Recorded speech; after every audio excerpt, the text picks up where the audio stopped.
প্রিয় শিক্ষার্থীরা, শুভ সকাল। আশা করি সবাই ভালো আছো। আমি তোমাদের রুহুল কালাম স্যার। আজকে উদ্ভিদ বিজ্ঞানের একটি নতুন অধ্যায় নিয়ে তোমাদের সামনে হাজির হয়েছি। তোমরা জানো যে বিগত ক্লাসে আমরা সপ্তম অধ্যায় পড়েছিলাম, সপ্তম অধ্যায় শেষ করেছি। যারা ক্লাসগুলো দেখেছো, বিভিন্ন কমেন্টস করেছো, অনেক বিষয়ে জানতে চেয়েছো, তাদের প্রশ্নের উত্তরও আমি দিয়েছি মেসেঞ্জারে আলাদাভাবে যারা প্রশ্ন করেছো। আজকে আমরা অষ্টম অধ্যায় শুরু করব,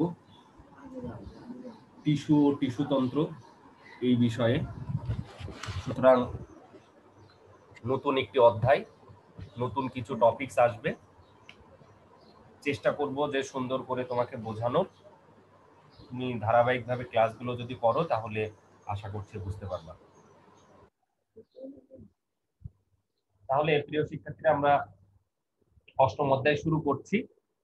আমাদের শুরুতেই যেটা জানতে হবে সেটা হচ্ছে টিস্যু কি।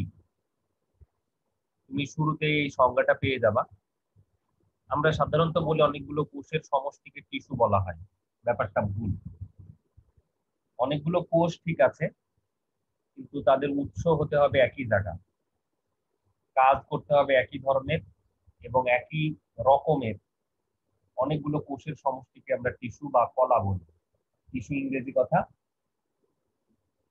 বাংলা এটাকে কলা বলা হয়। তাহলে অনেকগুলো কোষ একই জায়গা থেকে উৎপত্তি লাভ করে যদি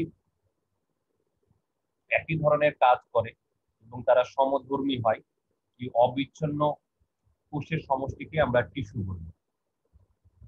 তো আমরা যেহেতু উদ্ভিদ বিজ্ঞান পড়ছি, উদ্ভিদ বিজ্ঞানে দুই ধরনের টিস্যু পাওয়া যায়, অর্থাৎ প্রাণী উদ্ভিদের দুই ধরনের টিস্যু।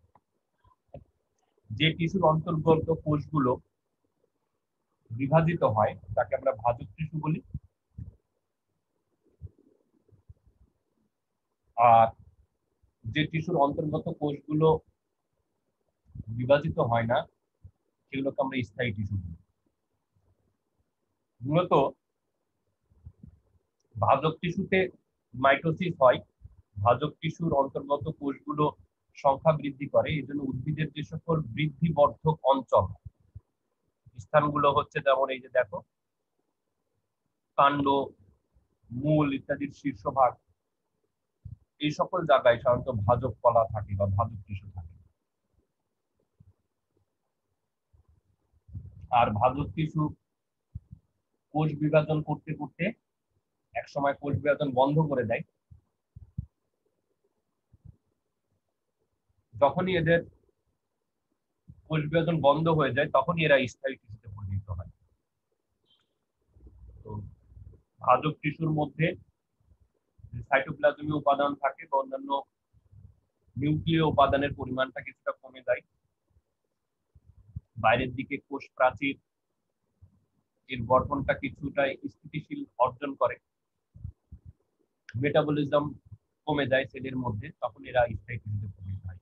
পরিণত অবস্থায় এইভাবে বলতে পারো, ভাজক টিস্যু যখন খুব বেশি পরিণত হয়ে যায় তখন এরা স্থায়ী টিস্যুতে পরিণত হয়। তাহলে এই ভাজক টিস্যুর অপর নাম হচ্ছে মেরিস্টেম টিস্যু। তোমরা অনেক সময় মেরিস্টেম কালচার কথাটা শুনেছো টিস্যু কালচারে। তাহলে মেরিস্টেম কালচার মানে হচ্ছে ভাজক কলার কালচার করা হয়, দিয়ে সেখান থেকে মাতৃগুণ সম্পন্ন অনেকগুলো চারা তৈরি করা হয়। এখানে সেই মেরিস্টেম ওয়ার্ডটা দেওয়া আছে। ভাজক টিস্যুর ছবি এবং বৈশিষ্ট্যগুলো নিয়ে যদি একটু কথা বলি, এখানে দেখছো কোষগুলো অবশ্যই জীবিত হবে, সমব্যাসীয়। দেখো সব কোষগুলোর ব্যাস কিন্তু এখানে সমান। এখানে একটা গুচ্ছ দেখানো হচ্ছে, এখানে একটা গুচ্ছ, এখানে একটা গুচ্ছ। বিভাজন ক্ষমতা সম্পন্ন হবে। কোষগুলোর আকার বিভিন্ন হতে পারে, আয়তকার, ডিম্বাকার, পঞ্চভুজ বা ষড়ভুজ আকৃতি হতে পারে। এই টিস্যুর অন্তর্গত কোষগুলো যদি কোষ বিভাজন করে, সেহেতু এর যে কোষ প্রাচীর থাকবে সেটি অপেক্ষাকৃত পাতলা হবে। সেলুলোজ নির্মিত হবে অবশ্যই। কোষ প্রাচীরের একটি একটি উপাদানের নাম হচ্ছে সেলুলোজ, কিন্তু এটা পাতলা হবে।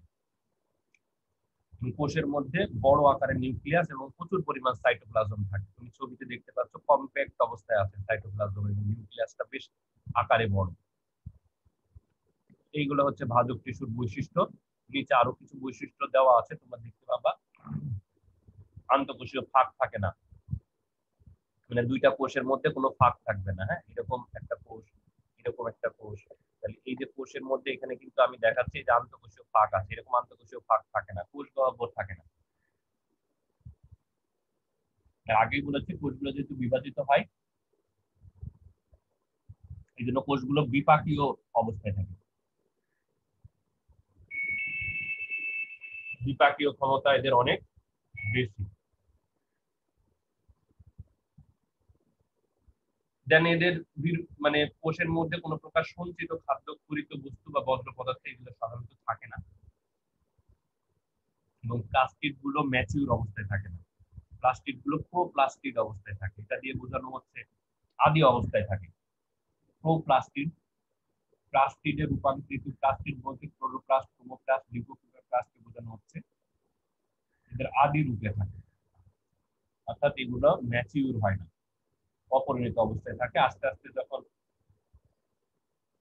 ভাজক কলা পূর্ণতা লাভ করে তখন এরা পূর্ণতা লাভ করে।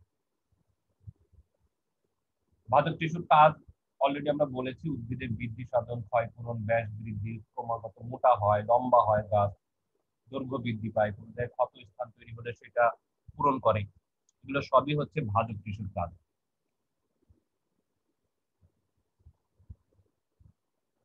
এমসিকিউর জন্য ভাজক টিস্যুর কাজ এবং ভাজক টিস্যুর বৈশিষ্ট্য তোমরা পড়ে ফেলতে পারো, বেশ গুরুত্বপূর্ণ এই অংশটা। তোমরা এমসিকিউর জন্য এই পার্টটাকে বাসায় একটু পড়ে ফেলতে পারো। ভাজক টিস্যুর বৈশিষ্ট্য, কাজ আর জ্ঞান হিসাবে ভাজক কলা কি, এই বিষয়টা নিয়ে পড়তে পারো। পরের অংশে আমি চলে যাচ্ছি। দেখতে পাচ্ছ ভাজক টিস্যুর শ্রেণী বিভাগ 4টা দেওয়া আছে। আমরা এই 4টাকে এখন একটু পড়ার চেষ্টা করব। এটা ছোট কোশ্চেন হিসেবে পড়বা, 2 মাস 1 মাস বা এমসিকিউর জন্য আসবে। তুমি দেখতে পাচ্ছ প্রথমে দেওয়া আছে প্রারম্ভিক ভাজক টিস্যু উৎপত্তি অনুসারে। উৎপত্তি অনুসারে যদি আমরা দেখি, তাহলে প্রারম্ভিক ভাজক টিস্যু মানে যে ভাজক টিস্যু একবারে অঙ্কুরোদ্গমের সময় তৈরি হয়, অর্থাৎ পরবর্তীতে এখান থেকে এই প্রাইমারি ভাজক টিস্যুর উৎপত্তি ঘটে বিভাজনের ফলে। শুরুতে যে ভাজক টিস্যুগুলো তৈরি হয় তাদেরকে আমরা বলছি প্রারম্ভিক ভাজক টিস্যু, আর এখান থেকে পরবর্তীতে যে প্রাইমারি ভাজক টিস্যু তৈরি হয়। প্রাইমারি ভাজক টিস্যুর উৎপত্তি হচ্ছে ভ্রূণ অবস্থায়। এগুলো সাধারণত উদ্ভিদের মূল এবং কাণ্ডের শীর্ষে থাকে। কে কখন তৈরি হয়েছে তার উপর ভিত্তি করে কিন্তু এখানে ভাগটা দেখানো হয়েছে।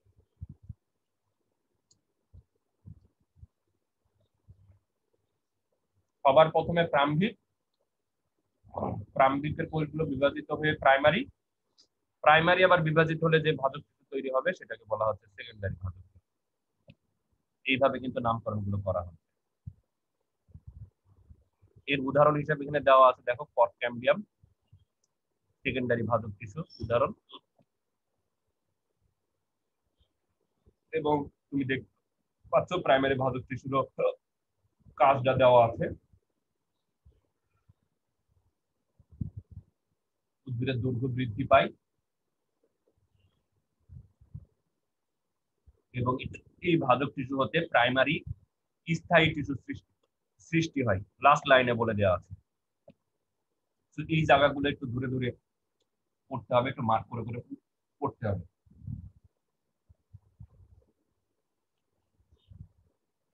তাহলে আমরা উৎপত্তি অনুসারে কি আগে কি পরে তার উপরে অনুসারে 3 ধরনের ভাজক টিস্যু পেলাম।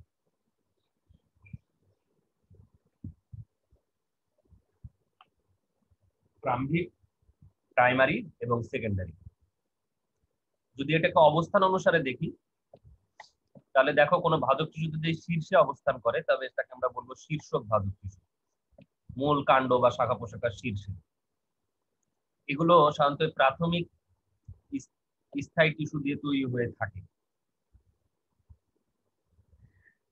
আবার যখন এই সাদা অংশটা, এটা একটা স্থায়ী টিস্যু, এটা একটা স্থায়ী টিস্যু, এর মাঝে যদি কোনো ভাজক টিস্যু থাকে তবে সেটাকে বলা হয় ইন্টার ক্যালারি ভাজক টিস্যু। খুব ইন্টারেস্টিং। বা নিবেশিত ভাজক টিস্যু। দুইটা স্থায়ী টিস্যুর মধ্যখানে, এই যে সাদাটা মনে করি স্থায়ী টিস্যু, এই সাদাটাও স্থায়ী টিস্যু, এর মাঝখানে যদি কোনো ভাজক টিস্যু থাকে তবে সেটাকে বলা হয় ইন্টার ক্যালারি ভাজক টিস্যু। এদের উদাহরণগুলো দেওয়া আছে, স্ক্রিনে দেখতে পাচ্ছ। পত্রমূল, মধ্যপর্বের গোড়ায়, পর্ব সন্ধিতে, এইসব জায়গায় থাকে। তাহলে অবস্থান অনুসারে লাস্ট যেটা হচ্ছে, দেখো কোনো গাছের পার্শ্ব বরাবর যদি কোনো ভাজক টিস্যু থাকে তবে তাকে আমরা বলবো পার্শ্বীয় ভাজক টিস্যু। এটার কারণে উদ্ভিদের ব্যাস বৃদ্ধি পায়। আমরা পার্শ্বীয় ভাজক টিস্যুর বর্ণনাটাও শিখে ফেললাম। হ্যাঁ, এবং উদাহরণগুলো এই যে এখানে দেওয়া আছে, ইন্টারফ্যাসিকুলার ক্যাম্বিয়াম, কর ক্যাম্বিয়াম, এগুলো সবই হচ্ছে পার্শ্বীয় ভাজক টিস্যুর উদাহরণ।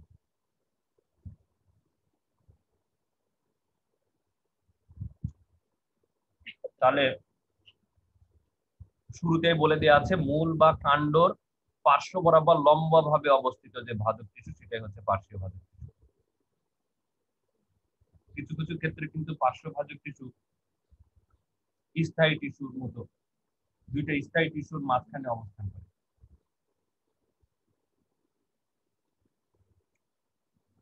পরেরটা দেখো, কোষ বিভাজন অনুসারে আমরা ভাজক টিস্যুর প্রকারভেদ নিয়ে আলোচনা করি।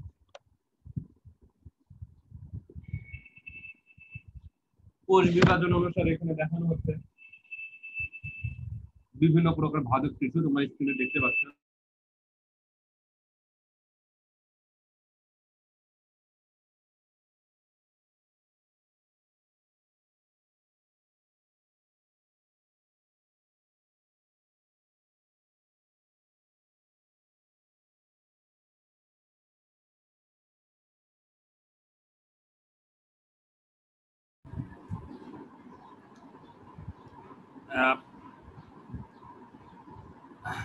কোষ বিভাজন অনুসারে দেখতে পাচ্ছ যে মাঝ ভাজক টিস্যু, অর্থাৎ যে ভাজক টিস্যুর অন্তর্গত কোষগুলো যদি সব তলে বিভাজিত হয় তবে সেটাকে আমরা মাঝ ভাজক টিস্যু বলবো।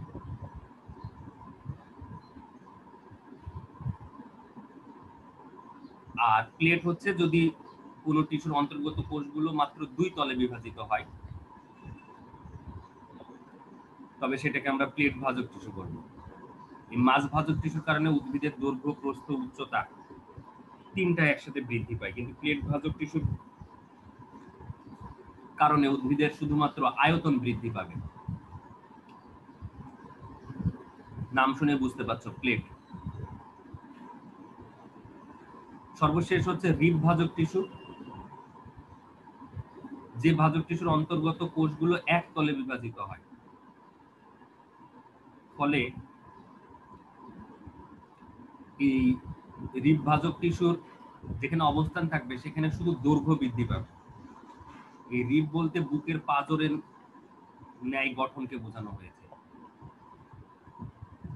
উদ্ভিদের যেমন বৃদ্ধিপ্রাপ্ত মূল বা কাণ্ডের মজ্জারশ্মি,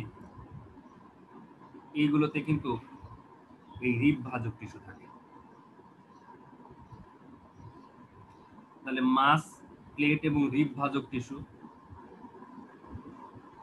এই তিন ধরনের টিস্যুর বর্ণনা আমরা এখানে দেখলাম। মাস মানে হচ্ছে, এখানে বোঝানো হচ্ছে সব। কোন টিস্যুর অন্তর্গত কোষগুলো যদি সব তলে বিভাজিত হতে পারে তবে মাস। কোন টিস্যুর অন্তর্গত কোষগুলো যদি দুই তলে বিভাজিত হয় তাহলে প্লেট। আর কোন টিস্যুর অন্তর্গত কোষগুলো যদি এক তলে বিভাজিত হয় তাহলে সেটাকে আমরা রিব ভাজক টিস্যু বলি। এই উদাহরণগুলো এখানে যেগুলো দেওয়া আছে, এই উদাহরণগুলো বেশ জরুরি, উদাহরণগুলো একটু ফলো করতে হবে, উদাহরণ সহ এটা পড়ে ফেলতে হবে। সাধারণত এখান থেকে 2-1 জ্ঞান, অনুধাবন এবং এমসিকিউ এর জন্য জ্ঞানমূলক প্রশ্নগুলো সাধারণত আসে। এখন আমরা সর্বশেষ অংশটা পড়ব ভাজক টিস্যু, সেটা হচ্ছে কাজ অনুসারে। ভাজক টিস্যু কোন কাজটা করছে দেখতে পাচ্ছ, লেখা আছে প্রোটোডার্ম। ডার্ম মানে ত্বক। তাহলে যে ভাজক টিস্যু উদ্ভিদের ত্বক সৃষ্টিতে ভূমিকা পালন করে বা ত্বক সৃষ্টি করে তাকে বলছে আমরা প্রোটোডার্ম। তাহলে এখান থেকে উদ্ভিদের মূল, কাণ্ড, শাখা পোশাকা, ত্বক এগুলো সৃষ্টি হয়।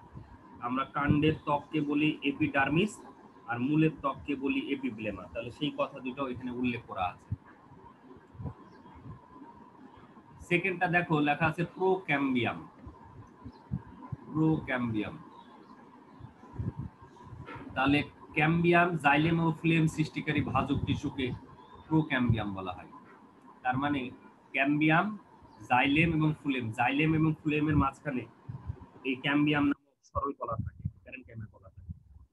আমরা এই অধ্যায়ে সেটা নিয়ে আলোচনা করব। তাহলে এই ধরনের ভাজক টিস্যুকে আমরা বলছি প্রোক্যাম্বিয়াম। আর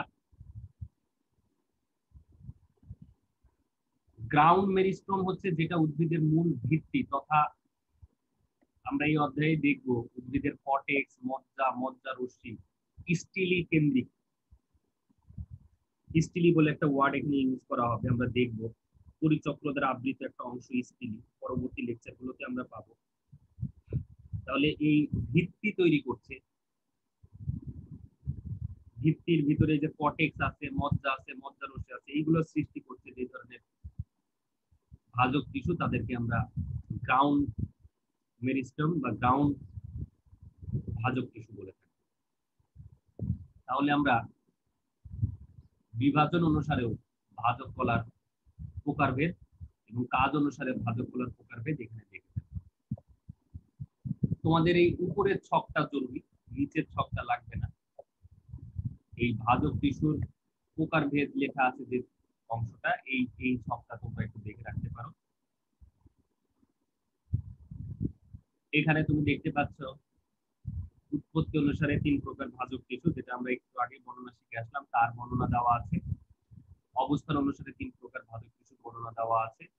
কোষ বিভাজন অনুসারে 3 প্রকার ভাজক টিস্যু বর্ণনা দেওয়া আছে। কাজ অনুসারে 3 প্রকার ভাজক টিস্যু বর্ণনা দেওয়া আছে। যারা ক্লাস 9-10 এই অংশটা ভালো করে পড়েছো, টিস্যুর এই অংশটা, তারা নিশ্চয়ই বুঝতে পারছো 9-10 কিন্তু ভাজক টিস্যুর কোনো বর্ণনা ছিল না, সরাসরি স্থায়ী টিস্যুর বর্ণনা ছিল। আর ইন্টারমিডিয়েট সিলেবাসে স্থায়ী টিস্যুর বর্ণনা নেই, এই যে ভাজক টিস্যুর বর্ণনাটা তোমাকে দিয়ে দিয়েছে। এই বর্ণনাটা তোমার 9-10 ছিল না, এই বর্ণনাটা তুমি একটা ইন্টারমিডিয়েটে পেলা। এখান থেকে আমরা আবারও বলছি 1 এবং 2 মার্কসের প্রশ্ন আসে বিধায় এই জায়গাটা তুমি যদি একটু ভালো করে পড়ো, ভালো করে পড়া মানে হচ্ছে লাইনগুলো বুঝে বুঝে পড়ো এবং এই উদাহরণগুলো কোন ধরনের ভাজক টিস্যু কোন জায়গায় পাওয়া যাচ্ছে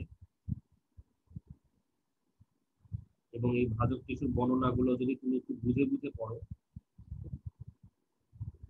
ভাজক টিস্যুর বৈশিষ্ট্যগুলো যদি একটু দেখো এবং ভাজক টিস্যু সুন্দর মতো পড়া হয়ে গেলে আমরা স্থায়ী টিস্যু যখন পড়বো তখন তুমি এমনিতেই ভাজক টিস্যুর সাথে স্থায়ী টিস্যুর পার্থক্য করতে পারবা বা তুলনা করতে পারবা। সুতরাং প্রিয় শিক্ষার্থীরা, আমার মনে হয় এই ভাজক টিস্যুর এই অংশটা আজকের লেকচারে হয়ে গেল। একটা লেকচারে আমরা শেষ করতে পেরেছি। তোমার কাজ হচ্ছে এই ভাজক টিস্যুর অংশগুলো সুন্দর মতো করে পড়ে ফেলা। নিচের এই ফ্লো ডায়াগ্রামটা লাগবে না, আবারও বলছি, এই উপরের এই অংশটুকু তুমি পড়ে ফেলবা। তাহলে আমরা আজকে কি কি পড়লাম আমি একটু আবার শুরু থেকে দেখাই দিতে চাই, যাতে তুমি বাসায় সুন্দর মতো পড়তে পারো। আমি আবার শুরুতে যাচ্ছি।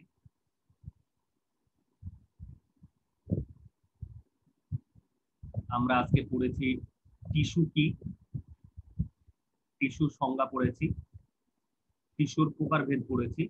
আমরা বলেছি উদ্ভিদ টিস্যু 2 প্রকার, ভাজক টিস্যু এবং স্থায়ী টিস্যু। এবং আজকে আমরা ভাজক টিস্যুর পুরো পাঠটা পড়ে ফেলেছি।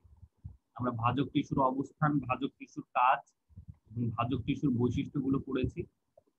প্রায় 10টা বৈশিষ্ট্য নিয়ে কথা বলেছি এবং প্রায় 10টা কাজ নিয়ে কথা বলেছি এবং ভাজক টিস্যুর বিভিন্ন প্রকারভেদ পড়েছি আমরা, উৎপত্তি অনুসারে, অবস্থান অনুসারে, কোষ বিভাজন অনুসারে এবং কাজ অনুসারে। এবং আমরা বলেছি যে এই অংশগুলো আমাদের পরীক্ষার জন্য গুরুত্বপূর্ণ, তবে বড় প্রশ্নের জন্য না, জ্ঞান, অনুধাবন, প্রয়োগ এবং উচ্চতর দক্ষতার জন্য বেশ গুরুত্বপূর্ণ। আমরা উৎপত্তি অনুসারে 3 প্রকার ভাজক টিস্যুর বর্ণনা শিখেছি আজকের ক্লাসে। প্রারম্ভিক ভাজক টিস্যু, প্রাইমারি ভাজক টিস্যু, সেকেন্ডারি ভাজক টিস্যু। অবস্থান অনুসারেও আমরা 3 প্রকার ভাজক টিস্যুর বর্ণনা শিখেছি। শীর্ষস্থ ভাজক টিস্যু, ইন্টারক্যালারি বা নিবেশিত ভাজক টিস্যু এবং পার্শ্বীয় ভাজক টিস্যু। কোষ বিভাজন অনুসারে আমরা 3 প্রকার ভাজক টিস্যুর বর্ণনা শিখেছি। মাস ভাজক টিস্যু, প্লেট ভাজক টিস্যু এবং রিব ভাজক টিস্যু। এবং কাজ অনুসারেও 3 প্রকার ভাজক টিস্যু বর্ণনা শিখেছি। প্রোটোডার্ম, প্রোক্যাম্বিয়াম এবং গ্রাউন্ড মেরিস্টেম। তাহলে আমরা এই ফ্লো ডায়াগ্রাম পর্যন্ত শেষ করেছি ভাজক টিস্যুর বর্ণনা। আমরা পরবর্তীতে ক্লাসে স্থায়ী টিস্যু নিয়ে পড়াশোনা শুরু করব। এই যে স্থায়ী টিস্যু দেখতে পাচ্ছ, এক পেজের মধ্যে সংক্ষেপে দেওয়া আছে, এটাকে আমরা একটু ইলাবোরেট করে পড়ব পরবর্তী ক্লাসে। তোমাদের কাছে অনুরোধ থাকবে এবং তোমাদের ভালোর জন্য যে সপ্তম অধ্যায় ভালো করে পড়ো। সপ্তম অধ্যায়ের যে অংশগুলো শেষ হয়েছে রিসেন্টলি, আমরা অষ্টম অধ্যায় শুরু করেছি। সপ্তম অধ্যায়ের যে অংশগুলো পড়ে তুমি না বুঝো, ভিডিওগুলো ডাউনলোড করে রেখে দাও, বারবার দেখো, ক্লাসগুলো বারবার দেখো। তাহলে দেখো সপ্তম অধ্যায় তোমার কাছে সহজ হয়ে যাবে। পুরো লেকচারটা তুমি সুন্দর মতো যদি দেখো, তাহলে এখানে বলে দেওয়া হয় কোন পাঠটা তুমি কেন করবা, জ্ঞানের জন্য কোনটা করবা, অনুধাবনের জন্য কোনটা করবা, প্রয়োগের জন্য কোনটা করবা, উচ্চতর দক্ষতার জন্য কোনটা করবা। আমি কিন্তু এগুলো বলে দিই প্রতিটা ক্লাস। মানে তুমি যদি ক্লাসগুলো ফলো করো, তাহলে পুরো সিলেবাসে প্রতিটা অংশ কিভাবে পড়তে হবে, তোমার সিলেবাসটা শর্ট হয়ে যায় এবং পড়ার একটা প্যাটার্ন পেয়ে যায়। কোশ্চেন কি ধরনের হয় সেটা তোমাদের ক্লাসে বলে দেওয়া হচ্ছে। আমি বারবারই সেগুলো রিপিট করি, যেটা জ্ঞানের জন্য, অনুধাবনের জন্য, এমসিকিউর জন্য। এগুলো যদি একটু ফলো করো, তাহলে তোমার জন্য সুবিধা হয়ে যাবে। এছাড়াও একটা অধ্যায় ভালো মতো পড়ার পরে তোমাদের টেক্সট বইয়ের পিছনে বোর্ড প্রশ্ন দেওয়া আছে, এমসিকিউ, সিকিউ। তুমি সংশ্লিষ্ট অধ্যায়ে বোর্ড কোশ্চেন গুলো দিয়ে একটু অ্যানালাইসিস করতে পারো, একটু দেখতে পারো যে আচ্ছা এই অধ্যায় তো স্যার পড়ালো, এই অধ্যায় থেকে বোর্ডে কি জাতীয় প্রশ্ন আসে, এই অধ্যায় থেকে কোন প্রশ্নগুলো আমার পড়া উচিত, উদ্দীপকটা কেমন আসে, অ্যান্সারটা কেমন হতে পারে। সুতরাং বোর্ড প্রশ্ন নিয়ে যদি একটু ঘাটাঘাটি করো, তাহলে তোমার প্রিপারেশনটা 100% কমপ্লিট হয়ে যাবে।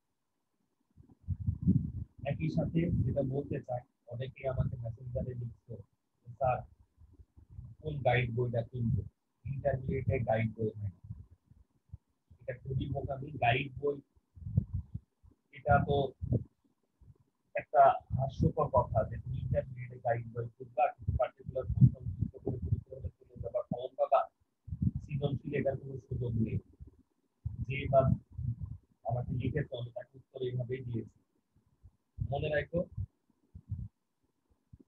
যে টেক্সট বইটা ভালো করে পড়তে হবে, প্রশ্নের সাথে অ্যাডাপ্ট করতে হবে, লিখতে হবে।